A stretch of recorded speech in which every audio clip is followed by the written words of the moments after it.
Al maestro Omar Herrera Salazar, quiero decirle, maestro, que es un gusto para la Universidad Autónoma de Nayarit y para la Unidad Académica de Derecho contar con usted en este seminario. Yo ya había tenido el gusto de escucharle, fui su alumno y me quedé muy contento, muy satisfecho con las enseñanzas que usted me dejó durante aquel diplomado de hace algunos 2 años, y sin duda alguna no dudaré en recomendar al buen maestro Omar Herrera Salazar. Así que me daré a la tarea de leer su semblanza curricular.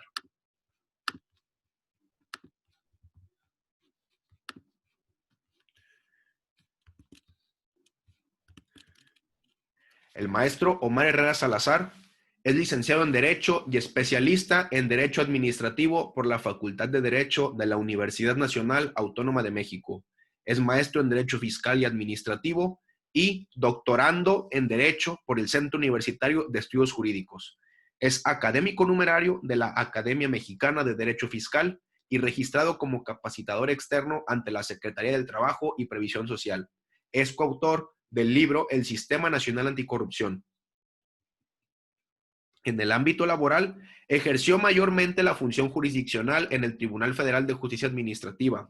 Fue asesor de presidencia y secretario de acuerdos de sala superior. Además, coordinador general de quejas, denuncias, responsabilidades y registro patrimonial en su Contraloría Interna. También ha laborado en diversas dependencias de la administración pública. Desde abril de 2017 es socio director de la Consultoría Jurídica Integral Herrera. Por su parte, en el ámbito académico, cuenta con más de 8 años de ejercicio docente en instituciones públicas como la Facultad de Derecho y el Instituto de Investigaciones Jurídicas de la Universidad Nacional Autónoma de México, en instituciones privadas como el Centro de Estudios Jurídicos Carbonell, las Escuelas Libres de Derecho de Puebla y Sinaloa y el Centro Universitario de Estudios Jurídicos, entre otras universidades. Ha sido catedrático y conferencista en diplomados y congresos para entes públicos. Además, ha sido reconocido por la revista Defensa Fiscal, la revista mexicana de estrategias fiscales, dentro del listado de los fiscalistas más importantes de México, teniendo además publicados en esta, así como en la revista Práctica Fiscal, Laboral y Legal Empresarial de Tax Editores Unidos, artículos relativos a la justicia administrativa y al derecho administrativo sancionador. El maestro Omar Herrera Salazar está certificado en responsabilidades administrativas y procedimientos sancionatorios por la Corporación Universitaria de Colombia, en convenio con la Universidad de Ciencias Jurídicas de Morelos. Ha sido invitado a conversatorios y conferencias a distancia, programas de radio por internet de la Facultad de Derecho de la UNAM y programas de televisión con temas sobre justicia administrativa, derecho fiscal y el Sistema Nacional Anticorrupción. Así que, maestro Omar, le damos la más cordial bienvenida y lo escuchamos con toda la atención. Gracias por aceptar esta invitación y le dejo el micrófono. Muchas gracias, Alfredo. Buenas tardes a todos los que nos acompañan en este evento. Bueno, antes de empezar, quiero agradecer a la Universidad Autónoma de Nayarit, que por conducto del Departamento Académico de Derecho y sobre todo el licenciado Delgadillo, pues me extendieron esta invitación para participar en este foro, tanto honrando a un gran administrativista que ha sido una lectura obligada, Don Agustín Gordillo, sus obras, no solamente por el contenido doctrinario, sino porque está vertido de toda su experiencia en el ámbito de esta materia de derecho, haber pasado por incluso la magistratura en tribunales administrativos, ¿sí? Así como, bueno, la vida académica siempre enriquece demasiado. Y más allá también el que me permitan compartir en este evento con grandes especialistas, muchos de ellos grandes amigos y que fueron mis maestros, alguno de ellos mi jefe, como es el magistrado Manuel Lucero Espinosa, como es mi maestro, el magistrado Luis Humberto Delgadillo Gutiérrez, que bueno, ella formó 2 generaciones en esta familia, él fue maestro de mi madre y ahora también fue mi maestro.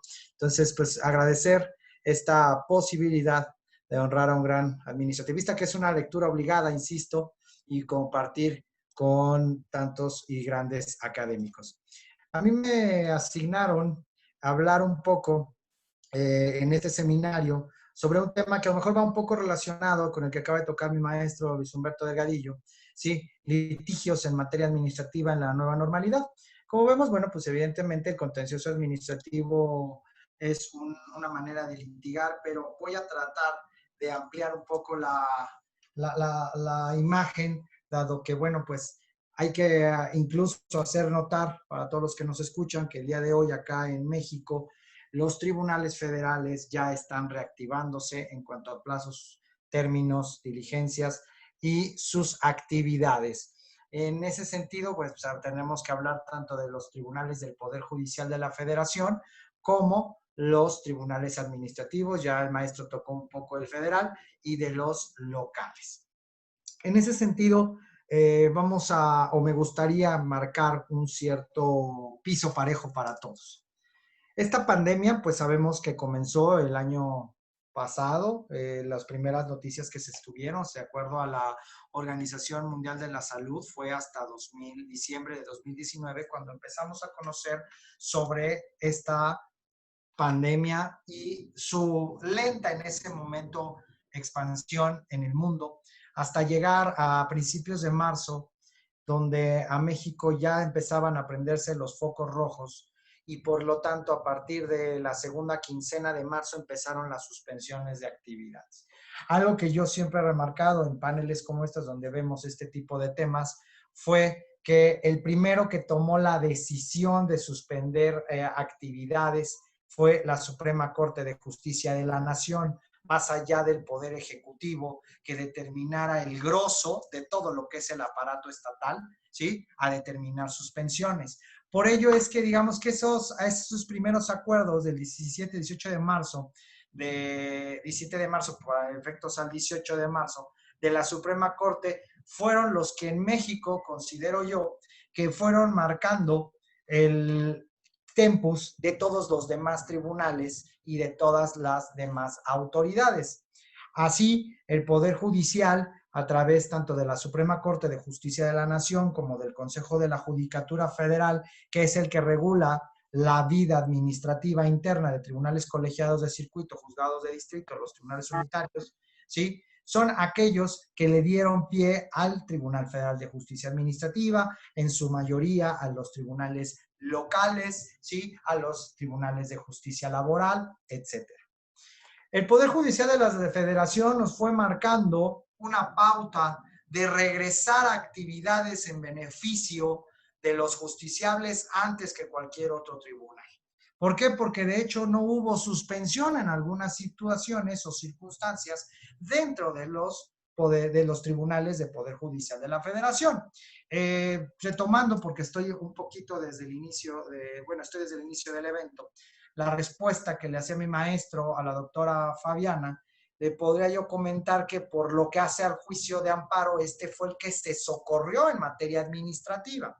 Nos narraba el maestro Delgadillo que el primer acuerdo que de suspensión de la justicia administrativa local de un mes, entonces fue completo, no había guardias, esas existieron a partir de abril, o sea, un mes después. ¿Qué sucedió durante el primer mes? Pues teníamos que socorrer al juicio de amparo. Ahora, ¿cuál fue el problema? Que incluso eso también fue una temática para abordar dentro de nuestro Poder Judicial. El primer acuerdo que se emitió por el Poder Judicial decía que seguía activo para cuestiones urgentes, pero estas las tipificó única y exclusivamente en su mayoría en materia penal. Pocas eran las que cabían de otra naturaleza como la justicia administrativa. Entonces, sí hubo varias circunstancias donde litigantes teníamos que casi hacerle la chillona a la secretaria de acuerdos para explicarle la naturaleza del amparo y lo admitieran como urgente. A veces prosperaba y a veces no. Esto van a decir, esto es cuento, es choro, ¿no? Porque a mí me pasó y tan es jurídico real que en el segundo acuerdo, donde amplían términos de suspensión, el Poder Judicial en el Consejo de la Judicatura dice, y aclaro respecto de los aspectos urgentes, que eso fue enunciativo, no limitativo, señores jueces. Van a tener que interpretar demanda por demanda la violación a derechos humanos que se haga para valorar si es urgente en razón de que esa violación puede o no cambiar, agravarse hasta que esto se acabe. ¿Cuándo se acaba? ¿Quién sabe? Entonces, por eso es que lo deben analizar que tanto urgente. Y a partir, y eso fue en mayo, o sea, digamos que hubo como un mes y cacho que las demandas de amparo no entraban. Después de ese acuerdo, se tuvo que ampliar y entonces empezaron a entrar ya demandas de amparo en otras materias, pero ya por esta valoración. Ahora, también sucedió en la justicia contenciosa administrativa federal. Sin embargo, abonando, aunque sea un poco contradiciendo a mi maestro, ¿por qué? Porque las cuestiones administrativas urgentes que entran en el tribunal en esas guardias se homologaron a medidas cautelares como las previstas para vacaciones de acuerdo al último párrafo del artículo 24 de la Ley Federal de Procedimiento Contencioso Administrativo Mexicana. Y en eso pues quedabas a criterio del magistrado si se determinaba o no como urgente, además del secretario, sino igual entraba por reserva. Y lo único que lograba era la suspensión del acto impugnado, en su caso, una medida cautelar positiva y negativa, pero el juicio ni siquiera era admitido, porque es como el mismo esquema de las vacaciones. Entonces, aunando a eso, el tribunal sí estaba en desventaja, porque lo que entrara a juicio de amparo, entraba y se tramitaba. Lo que entrara acá únicamente era con el objetivo de lograr una medida cautelar, en lo cual regresábamos a la normalidad. Tan es así que por eso se hicieron guardias, por ejemplo, en Poder Judicial, en donde eran guardias de donde hay, por ponerlo a grosso modo, un número, 10 juzgados. Bueno, entra de guardia un juzgado y después otro juzgado. Se incrementó el trabajo, 2 juzgados, un auxiliar del otro, pero todos iban. Aquí, en el Tribunal Federal, se hicieron lo que denomino como macroregiones. De todas las regiones que tiene nuestro reglamento, que se expidió uno nuevo incluso estando en pandemia, de 5 regiones, 6, se hicieron una sola.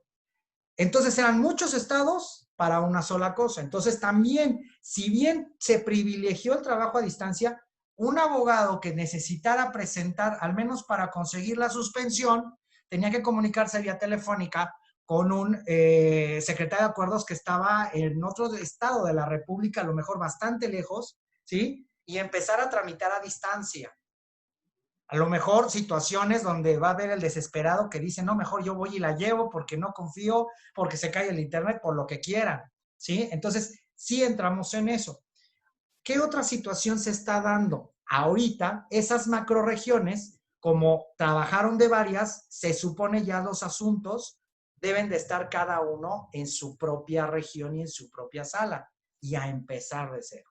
Sin embargo, por ejemplo, el día de hoy, que se reactivaron, tuve que pasar enfrente de, o pasé enfrente de varios tribunales de las 2 sedes en Ciudad de México, del Tribunal Federal de Justicia Administrativa y del Tribunal de Justicia Administrativa de la Ciudad de México. Y les puedo decir que está, como decía mi abuelita, así. Las colas enormes para presentar promociones. ¿Por qué? Quiero creer que son precisamente de términos que se vencen el día de hoy. Efectivamente, como mi maestro Delgadillo decía, estamos en un tema de acomodarnos con un regreso escalonado, con un regreso gradual. Pero es evidente, y creo yo también trabajé más de 18 años en el tribunal y sabía hacer, pero es evidente que todos somos seres humanos, hasta los que trabajamos en los tribunales. Todos tenemos miedo de contagiarnos, todos tenemos miedo de ver a otra persona, todos tenemos un familiar en casa que puede ser vulnerable. Entonces, tanto tienen miedo los unos como los otros. Y tanto les falta organización a los unos como a los otros. ¿Por qué? Porque nadie está, como escuché hoy día en una declaración en el noticiero, en 100 años no se había dado una situación como esta que requiriera una reorganización completa de los estados, pero no solo a nivel autoridad, sino también sociedad. Entonces, la resistencia al cambio a vencer no solamente es de la administración pública, hay una resistencia al cambio a vencer de los particulares, que quieren entrar al tribunal y ver su expediente como si nadie, que se los presten y demás, dejando al lado la conciencia que no solamente es ponerse en riesgo ellos, sino poner en riesgo al de enfrente, que al final de cabo, pues es el que le está prestando un servicio público, ¿sí? Entonces, esa es la mayor concentración que se tiene que hacer, la conciencia del hecho de que hoy en día, no solo el litigio, considero yo que toda actividad humana requiere un vencimiento de resistencia al cambio en cuanto a tomar tanto medidas de seguridad sanitaria para uno como para las demás personas con las que se tiene esa actividad. ¿Qué va a pasar hoy día? Abundando un poco más en el caso del Tribunal Federal de Justicia Administrativa, y para no ser reiterativo de lo que mi maestro expuso, puntos fundamentales. El acuerdo que señala el Pleno General que reactiva la función a partir de hoy es muy claro al decir, establecer derechos y obligaciones que son para todos, ciudadanos y justiciables y servidores públicos. Si hay un contagio en el servicio público, una sala, una persona, esa persona entra en cuarentena con toda esa sala, se cierra 30 días y se suspenden otra vez términos. Estoy de acuerdo en eso por sentido de salud y estoy más de acuerdo en el sentido de que se suspendan términos aún y cuando los asuntos se sigan atrasando. Porque ¿qué queremos entonces? ¿Que al final no quede nadie? ¿Que todos acabemos contagiados? O sea, esa es la realidad. No por el hecho de que ya ahorita estemos regresando a trabajo, sea a distancia presencial, sea gradual o demás, quiere decir que esto ya se acabó, que ya no hay pandemia, que es paliativo. No, puede resurgir. Entonces, ese es un punto. Ese es un derecho y obligación que tenemos. Nos están cuidando el derecho a la salud de decir, si yo institución tengo un infectado, cierro y suspendo todo para que tenga la posibilidad de reabrir después. Otro tema muy importante, porque también, pues todos somos seres humanos y de repente se nos van las cabras, pues dice ahí, ojo, no son vacaciones. Si tú no vas a poder venir a trabajar porque estás en situación de emergencia y lo vas a hacer desde tu casa, estás obligado a encontrarte en la sede de adscripción de tu sala. No es de, pues yo como no voy a ir y tengo mi casa de descanso en algún lugar paradisíaco que en 45, 3, 4 horas llego, me llevo el trabajo, me voy para allá. Pues ojalá no te cachen, porque el acuerdo dice que estás obligado a estar en tu adscripción, ¿sí? O sea, son muchas reglas.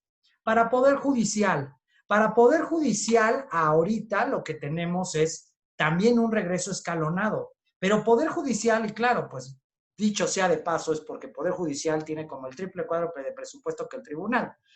Él no dejó de funcionar, por ejemplo, en los juicios de amparo presentados en línea, ¿sí? De manera electrónica se siguieron presentando, siguieron caminando aquellos juicios que así seguían sustanciándose.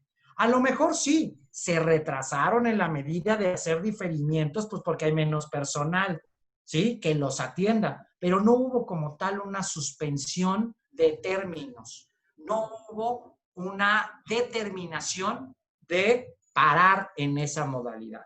Ahorita, pues el juicio de amparo en línea va a ser más socorrido. Sin embargo, yo encuentro un punto contradictorio, si lo quieren ver así, o un punto en contra que nos marca la realidad. ¿Cuál es este? Para poder promover ese juicio de amparo, así como va a ser poder promover la futura versión 2 del juicio en línea que prepara el tribunal, voy a requerir dos cosas fundamentales.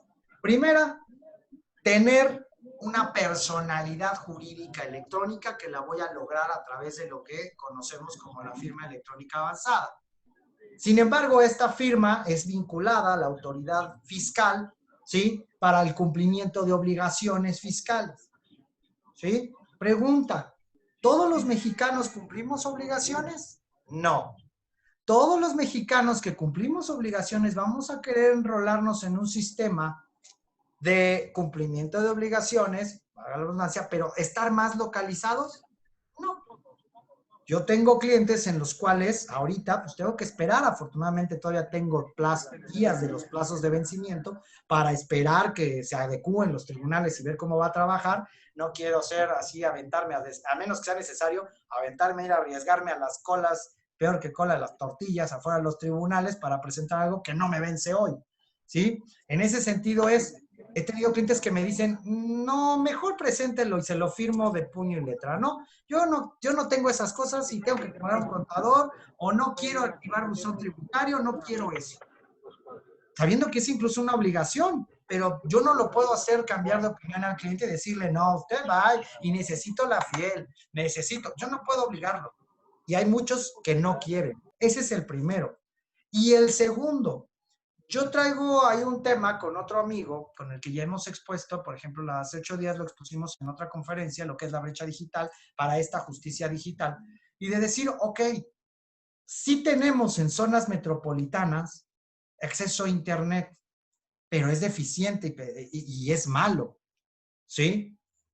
Tanto por no dar cumplimiento a los estándares requeridos en la reforma constitucional de hace ya 5 años, así como que ahorita, pues estamos conectados todos, sea como entretenimiento, plataformas de streaming, ¿sí? Sean redes sociales, tanto para cultural como laboral, como entretenimiento, ¿sí? Sea para tener comunicación lisa y llana, las videoconferencias, los chats, etcétera, etcétera. Entonces, la pregunta es, ¿hasta qué punto va a resistir una red? Va a sonar a chiste, pero bien que sabemos que, por ejemplo, cuando estamos en las declaraciones fiscales, que son marzo y abril, los últimos 2 días se cae. Declaraciones patrimoniales, los últimos días de mayo, se atora. Los bancos, días de quincena, imposible. Entonces, la justicia o el litigio en materia administrativa debe de tener la conciencia ahora por ley o norma que estamos en una situación que puede rebasar el texto mismo de esta ley. ¿A qué me refiero? Que los términos ya no podemos determinar que sean fatales, pase lo que pase, porque ya vi que sí es real que me puede cambiar el mundo y nos tenemos que encerrar de la noche a la mañana todos, porque ya vimos que el Internet se cae, porque ya vimos que los sistemas o las plataformas se caen en un minuto, ¿sí? Y no es alejado de la realidad. El acuerdo 2020 del tribunal, por ejemplo, también establece esta prerrogativa. Establece la posibilidad de que el actor, bajo protesta de decir verdad, en una de las hipótesis, por ejemplo, dice, si tú no puedes continuar con la tramitación de tu juicio, porque tú eres una persona en estado de vulnerabilidad conforme a la pandemia, mételo y seguiríamos suspendiendo el término de tu juicio. O sea, creo que necesitamos no solamente que los tribunales ejerzan estas nuevas herramientas, también necesitamos voluntad política, dinero para presupuesto, ¿sí? Para que se puedan llevar a cabo muchas actuaciones. En los tribunales de justicia administrativa, por ejemplo, el día de hoy que pasé por el Tribunal de Justicia Administrativa de la Ciudad de México, pusieron afuera unas grandes carpas donde pusieron computadoras, ¿sí? Y decía ahí grande, citas, qué maravilla. ¿Por qué? Porque si bien la mayoría de los tribunales va a empezar a trabajar a través de citas, la asistencia de los litigantes, ellos dijeron sí, pero que no entren. Así, las citas al aire libre, cubrimos a los que estén programándolas con mamparas, tipo de estas de, pues que se están creando, inventando de acrílico, las personas por fuera, su cita le toca tal día. A ver, ¿y usted le urge, no le urge? No sé, tendrán algún modo, ¿sí? Pero ya no permite, ya es un filtro. Es el tema de organización e indiscutiblemente de presupuesto. Hubo que disponer esas computadoras. No sabemos si a alguien allá adentro le quitaron la computadora para ponerla afuera o si se adquirieron, sobre todo por el tema, o rentaron, sobre todo por el tema de la prolongación de esta situación. Realmente no lo sabemos. Como yo empecé esta plática que me permitían tener con ustedes, en diciembre nos enteramos que un chino se le ocurrió comer, como dice el meme, una sopa de murciélago y nos valió y no pelamos. Pero llegaron 3 meses después y odiamos ese murciélago, ¿sí? Y llevamos 4 meses y no sabemos nada de la enfermedad porque día a día van cambiando que los síntomas, que si te puedes volver a infectar, que si hay rebrotes por aire, que si esto, lo otro, etcétera. Estamos en pañales. En cuestión de vacunas igual. Entonces, creo que sí debemos reactivar muchas de las actividades, valga la redundancia, muchas actividades humanas. ¿Por qué? Porque podemos llegar a peores crisis. Si creen que esta es una crisis, espérense, puede estar peor. ¿Sí? Siempre hay algo, la ley de Murphy es cierto, lo que es peor puede estar fatal, ¿sí? Y pero también tenemos que ser conscientes y tener esa resistencia al cambio, decir, tu vida ya cambió, tu vida igual no va a ser. Y toma conciencia, tú litigante, el que te va a dar el servicio también es ser humano, también se puede enfermar, también tiene familia, ¿sí? El legislador, pues han estado llamando a periodos extraordinarios para promover un paquete de leyes donde se permitan casos extraordinarios en cada una de ellas. Yo felicito, me encanta el acuerdo 2020 de decir, a ver, van a regresar, pero vamos a hacerlo. Y creo que yo lo que he visto desde que empezó la pandemia, al menos en el caso del Tribunal Federal de Justicia Administrativa, fue una decisión de su presidente y de la sala de proteger al personal y decir, vamos a cerrar un mes. Y aquí no se abre. Ahí está el amparo. Vámonos. Bueno, tenemos que reabrir. Vengan si pueden, vengan los que puedan, pero con estas reglas. Vamos a cuidar al personal, porque también esa es otra. Si yo fuera servidor público, yo le estaría demandando al tribunal mayores garantizaciones, que me garantice mayores condiciones de seguridad.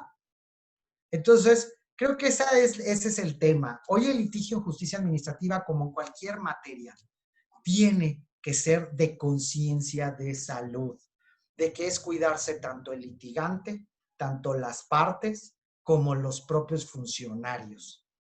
¿De qué me sirve ir a ver un expediente si sé que estuvo cerrado 4 meses el tribunal y no se pararon? Yo decía en otra, ¿qué le voy a ver? ¿Los 25 gramos de polvo que se le acumularon? Porque está igual de como salieron corriendo el 17 de marzo a como regresan con miedo el 3 de agosto. ¿Sí? Entonces, creo que es una cuestión de conciencia. Las herramientas digitales nos van a ayudar y también hay que hacer nuevos procesos de resistencia, de vencimiento a la resistencia a ese cambio. Hay que educar a la población. Yo no puedo hacer nada con el cliente que me dice, yo no tengo FIREL y no la voy a tramitar, si no, pues cambio de abogado. No, pues espéreme, pues está bien, voy y me arriesgo, mire, se la imprimo, me la firma, ahí voy y me formo. Solo le digo que si es en línea, pues puede ser que sí se vaya un poquito más rápido que si es presencial. No me importa, pero yo no quiero tener ese tipo de obligaciones. Perfecto, pues ni modo, yo no lo puedo obligar, ¿sí? Entonces, pues ese tipo de situaciones son los que quisiera yo dejar como plasmados de esta pequeña charla. Hay medios electrónicos, se han ido implementando, esperamos una nueva versión de juicio en línea ya para todas las salas regionales del Tribunal Federal de Justicia Administrativo. Espero que en esta ocasión no se les vaya a ocurrir dejar cerrado como en el primero las características del software necesario, no nos vuelvan a dejar con una versión que no admita actualizaciones, sino que ya sea un software actualizable, que vaya con los adelantos de la tecnología para todos, una plataforma bondadosa que pudiéramos actuar, pero insisto, si no vencemos la resistencia también que tiene la población, va a estar el medio electrónico y no va a ser socorrido. Vamos a seguir pensando que mejor me espero en el tribunal y pues ahí me voy a arriesgar. Decían por ahí unos compañeros del doctorado cuando esto empezó, me decían, pues vamos a arriesgar el pellejo por la justicia, ¿sí? Vamos a seguir en eso. Mi querido Alfredo, es cuanto, espero haber cubierto un poco las expectativas desde el punto de vista litigioso y tribunal de lo que es la justicia administrativa. Es cuanto, amigo. Maestro, claro que sí. No hay ninguna duda, muy contento con su participación, ilustrándonos con paciencia, con unos puntos muy claves, muy pulcra su participación. Entonces, claro que sí, cumplió las expectativas y las superó, sin duda alguna, maestro. Muy agradecido a nombre de la Universidad Autónoma de Nayarit también. Y entonces quedan todavía 10 minutos para si alguno de los que están en el público le gusta hacer alguna pregunta. Le han escrito, le han mandado saludos aquí en privado y desde Zoom, y entonces ya guardo silencio por si alguien quiere encender el micrófono y hacer una pregunta directamente al maestro.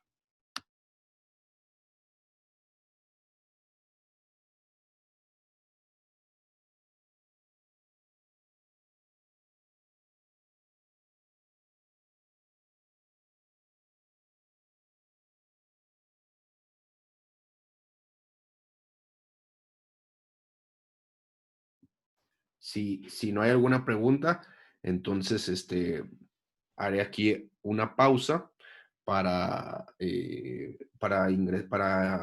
apoyarle en el ingreso al doctor Rodríguez Arana. De momento, si hay alguna pregunta, el maestro Omar Herrera, con muchísimo gusto, les va a responder. Aún hay tiempo.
Omar, yo no tengo ninguna pregunta, Omar, pero sí quería Hola, maestro, ¿cómo felicitarte. está? Pues ya hace rato que no nos vemos en nuestros desayunos, que los extraño mucho.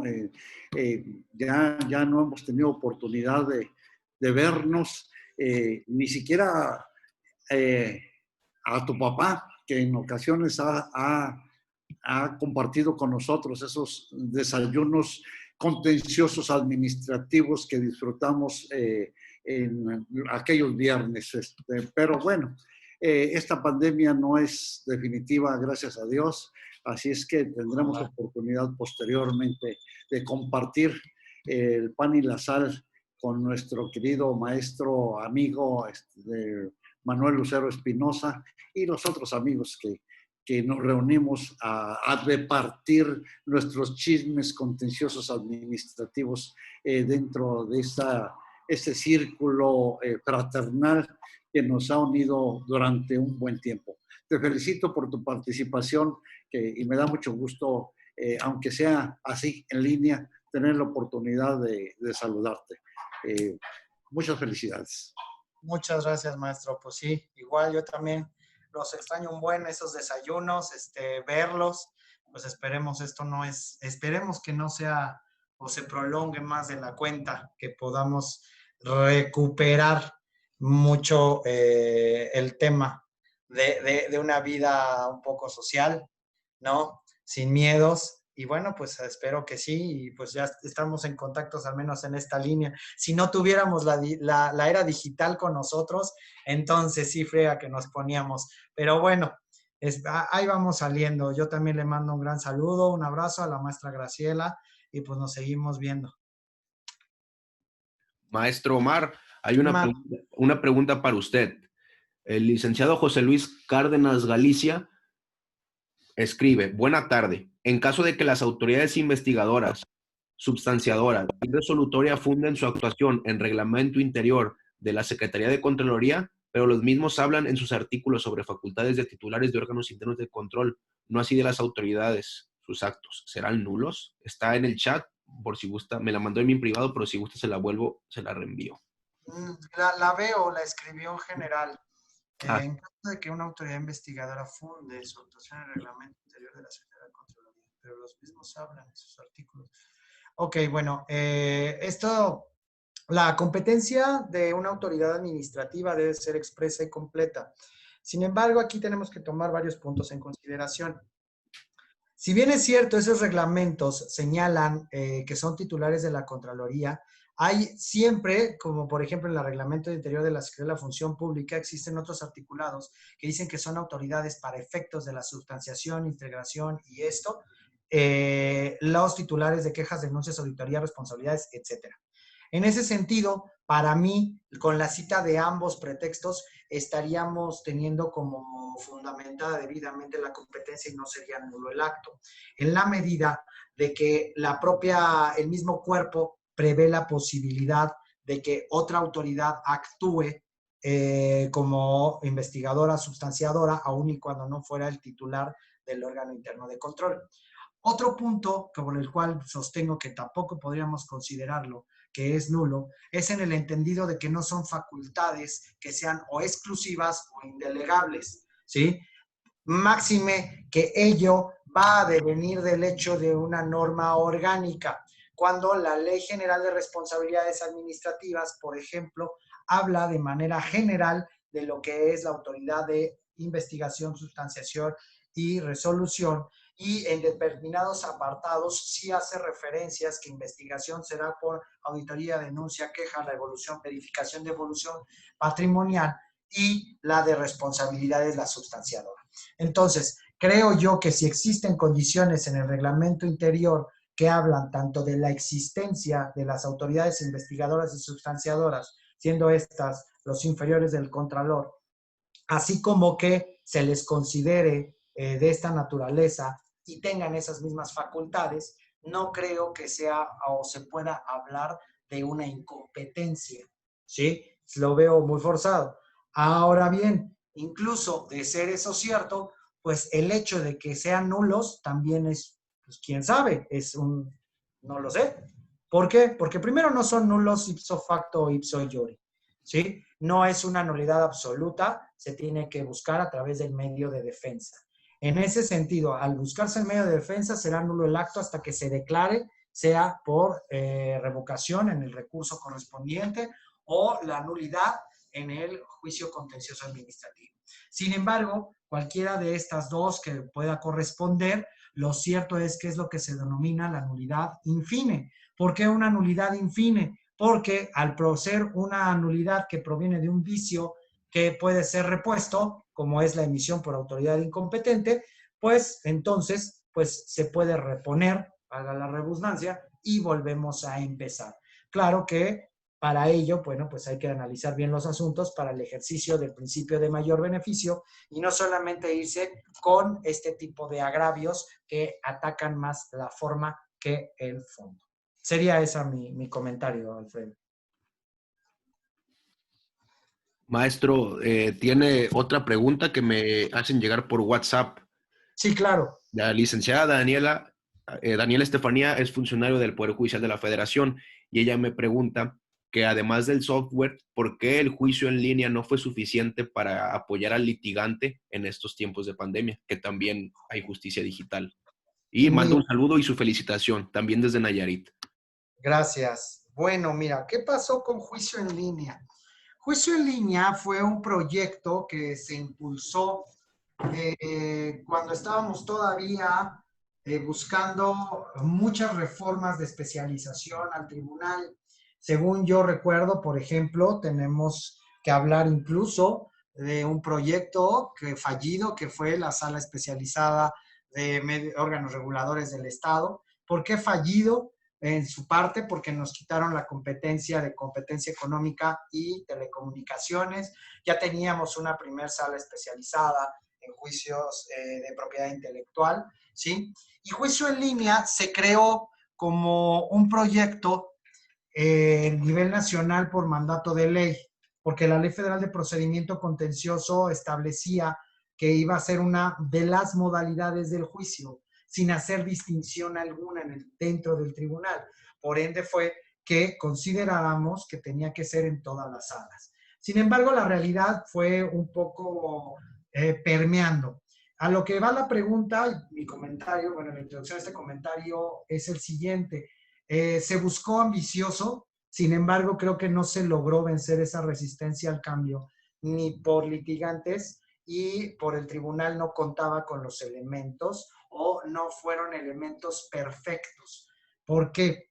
Primer punto, en cuanto al tribunal, el software que se utilizó, ¿sí? Quedó, según la licitación, amarrado a utilizar una versión de Internet Explorer que hoy ya pudiéramos hablar, está casi extinta, que es el 7. Habla de la utilización de herramientas de firmas electrónicas en determinada versión, Java, etcétera, que pues ya están más que superadas el día de hoy.